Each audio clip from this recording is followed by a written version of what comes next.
Hi all, இது ஒரு lemon ஊறுகாய் ரெசிபி. இதுக்கு நல்ல லெமன்ஸை வந்து வாஷ் பண்ணிட்டு நல்லா தொடச்சிட்டு அதுக்கப்புறமா குட்டி குட்டி பீசஸாக கட் பண்ணிக்கோங்க. உங்களுக்கு விருப்பமான பீசஸில் கட் பண்ணிக்கலாம். நாங்கள் வந்து ஒரு 8 பீசஸ், ஒரு லெமனில் 8 பீசஸ் வர மாதிரி கட் பண்ணி எடுத்துருக்கோம். இதை கட் பண்ணிட்டு ஒரு மண் சட்டி அந்த மாதிரி இருக்க பாத்திரத்தில் போட்டு வச்சுக்கோங்க. வாட்டர் எதுவுமே இருக்கக்கூடாது, ஆட் பண்ணக்கூடாது. ஒன்லி அந்த லெமனோட வாட்டர் மட்டும்தான் இருக்கணும். இப்போ ஆட் பண்ண எல்லாத்துலேயும் கொஞ்சமாக கல் உப்பு, ராக் சால்ட் இருக்கிறையா, அதை போட்டுட்டு நல்லா குலுக்கி விடணுங்க. மூடி போட்டு கூட குலுக்கலாம், இல்லை இப்படியே கூட குலுக்கி எடுத்துக்கலாம். ஆனால் தண்ணி எதுவுமே நீங்களாம் ஊற்றக்கூடாது. இது வந்து ஃபஸ்ட்டு டே வந்து இது வந்து நைட் பண்ணுவோம். நாங்கள் நைட் பண்ணி க்ளோஸ் பண்ணி வச்சிட்டோம். மார்னிங் வந்து சன்லைட்டில் வச்சு எடுத்துருக்கோம். இது நான் ஈவினிங் காட்டுறேன் பாருங்கள் என்ன கலரில் இருக்குன்னு. இது பாருங்கள், தண்ணி விட்டு நல்லா காஞ்சிருச்சு. இதேமாரி ஒரு 3 to 4 days நல்ல உச்சி வெயிலில் வைக்கணுங்க. ஃபுல் டே இருக்கணும், ஈவினிங் தான் எடுக்கணும். அந்த மாதிரி வச்சு எடுத்திங்கன்னா அதில் அந்த உப்போடு சேர்ந்து அந்த லெமன் நல்லா வாசனையாக நல்லாயிருக்கும்.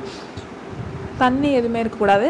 அந்தமாரி ஈவினிங்காக எடுத்து நீங்கள் வந்து க்ளோஸ் பண்ணி வெளியே கூட வச்சுக்கலாம். வெளியேனா வீட்டில் ஃப்ரிட்ஜிலலாம் ஸ்டோர் பண்ணாமல். கடுகு, கொஞ்சமாக வெந்தயம் நிறைய சேர்த்தா கசத்துரும். அப்புறம் வர மிளகா, மூணுத்தையும் ட்ரை ரோஸ்ட் பண்ணி பொடி பண்ணி எடுத்துக்கோங்க. அப்புறம் ஒரு கடாயில் எண்ணெய் நிறைய விட்டு, நல்லெண்ணெய் வேணுன்னா நல்லெண்ணெய் கூட ஆட் பண்ணிக்கோங்க. கடுகு தாளித்து கடுகு பொரிஞ்சதுக்கப்புறமா நம்ம ஊற வச்சு எடுத்து வச்சுருந்த லெமன் இருக்குல்ல, இது நம்ம வந்து 3 to 4 days ஊற வச்சு எடுத்துருக்கோம். அதை வெயிலில் வச்சு அதை எடுத்து இந்த எண்ணெயில் ஆட் பண்ணிக்கணும். ஃபஸ்ட்டு நல்லா வதக்கணும். எடுத்து வச்சுருந்த எல்லா லெமனையும் ஆட் பண்ணியாச்சு.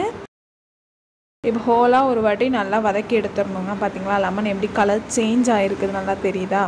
இப்போ அது கூட கொஞ்சமாக மஞ்சத்தூள் ஆட் பண்ணியிருக்கோம். இந்த பவுடர் மட்டுமே நீங்கள் சேர்த்தா போதும். நம்ம அரைச்சி வச்சுருக்க ட்ரை ரோஸ்ட் பண்ணி வச்சுருக்கோம்ல, அந்த பவுடர் மட்டுமே. அது பத்தலைன்னா நீங்கள் கொஞ்சமாக மிளகாத்தூள் ஆட் பண்ணிக்கலாம்.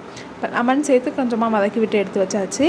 இப்போ இது வந்து லெமன் போட்டு 3 to 4 minutes இருக்கும். அதுக்கப்புறமா நம்ம அரைச்சி வச்சுருந்த பவுடரையும் ஆட் பண்ணிட்டோம். பத்தலைன்னா கொஞ்சோண்டு காரத்துக்கு ஏற்ப மிளகாத்தூளும் நீங்கள் ஆட் பண்ணிக்கலாம். அவ்வளோதான். நல்லா எண்ணெய் பிரிஞ்சு வர வரைக்கும் அதை விட்டுறணும். இதேமாரி வரப்போ கொஞ்சம் அப்பப்போ கிண்டி விட்டுக்கோங்க. அப்போ தான் நல்லாயிருக்கும். கடைசியாக ஒரு துண்டு வெல்லம் இதையும் போட்டு கிண்டி ஒரு 3 to 4 minutes வச்சுக்கோங்க. நல்லா எண்ணெய் பிரிஞ்சு நல்லா வரப்போ அடுப்பை ஆஃப் பண்ணிடலாம். அவ்வளோதான். இதை ஒரு வாட்டியாவது நீங்கள் உங்கள் வீட்டில் செஞ்சு ட்ரை பண்ணி பாருங்கள். இதை வந்து நீங்கள் 1 week மேலே கூட ஸ்டோர் பண்ணி வைக்கலாம் ஃப்ரிட்ஜில். நல்லாயிருக்கும். 2-3 நாள் வரைக்கும் வெளில வச்சா கெட்டு போகாமல் இருக்கும். இந்தமாரி கிளாஸ் கண்டெய்னர் எதுலையாவது ஸ்டோர் பண்ணி வச்சு யூஸ் பண்ணுங்கள். பாய்.